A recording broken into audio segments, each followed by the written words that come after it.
Naku po, huwag kayong bibili sa items na ito.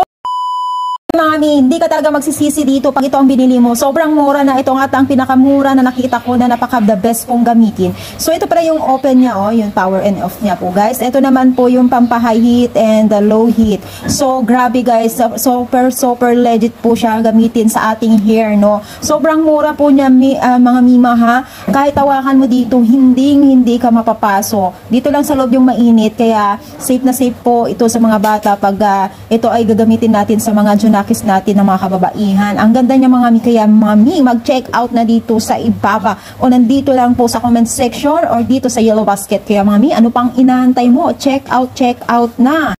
At syempre mga mima, hindi naman pwedeng hindi natin imomodel at itry ito on cam. O, kitang-kita nyo naman mga mima, ang ganda, ang lakas maka-straight ng hair. Akala mo nakarebad, no? Take note mga mima, hindi po ako nakarebad.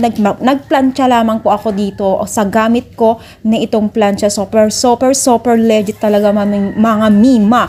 Kaya ano pang inaantay nyo mga mima, i-check out yun na. Kahit hawak-hawakan nyo pa itong kanyang brush, no? Hindi kayo maiinitan or mapapaso man mga mima, kaya napaka-safe po itong gamitin. At syempre kung gagamitin din natin ito sa mga junakis natin o mga kababaihan na maliliit o mga bata, safe na safe siya mga mima. Ang ganda po niya, promise mga mima. Hindi kagaya ng ibang plansyan mga mima na hindi bawal or bawal hawakan po dito sa may pinaka brush po niya, no. So ito talaga guys, hindi po talaga, kaya safe na safe po sa mga ating mga anak.